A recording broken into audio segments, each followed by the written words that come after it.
Can a modern tank defeat an entire medieval empire?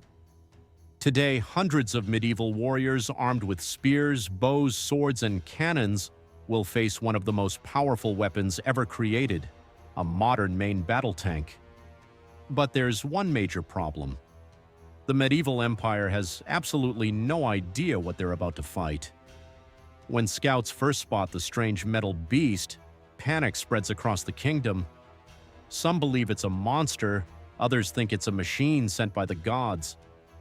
The king gathers his generals and they spend the entire day discussing a strategy. In the end, they decide that their elite spearmen will lead the attack. The next morning, the battle begins. The spearmen march forward confidently, lowering their weapons as they approach the giant machine. The tank waits, then suddenly, it fires. Within seconds, the first ranks are destroyed. The tank keeps advancing, crushing everything in its path. Spears bounce harmlessly off its armor. The Empire's first plan has completely failed. Realizing they need a new strategy, the generals quickly reorganize their forces.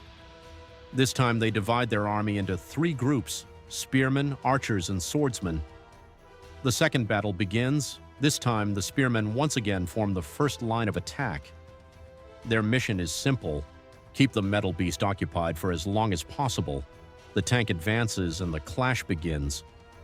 Just like before, the spearmen are unable to stop it. But this time, that was never the plan. Minutes later, the swordsmen arrive from both flanks of the battlefield. As they charge toward the tank, hundreds of archers hidden in the mountains unleash a rain of arrows from above. The battlefield erupts into chaos. Arrows strike the tank from every direction while the swordsmen rush forward, attempting to overwhelm the machine. Some warriors manage to climb onto it. Others repeatedly strike its exterior, searching for any weak point they can find. For a moment, it seems like the Empire's new strategy might actually work. The tank suffers damage, visibility becomes limited, and its crew struggles to react. But it isn't enough. Despite the coordinated assault, the tank survives and defeats the attackers one by one. Victory seems certain. The metal beast now heads directly toward the castle. The kingdom is on the verge of collapse. But during the night, one commander proposes a desperate idea. What if they use cannons?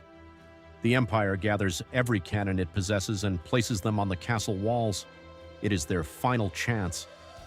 The third and final battle begins. As the tank approaches, the first cannon fires, then another and another. Most shots miss their target, but the defenders keep firing. The battlefield fills with smoke and thunder. Hours pass. Then finally, a cannonball strikes a vulnerable part of the tank. The machine slows. Another hit follows, and then another. At last, the giant metal beast comes to a stop. Against all odds, the medieval empire has done the impossible. The tank is destroyed, but the victory came at an enormous cost, and the kingdom will never forget the day it fought a weapon from the future. Please subscribe and like to the channel to see more content.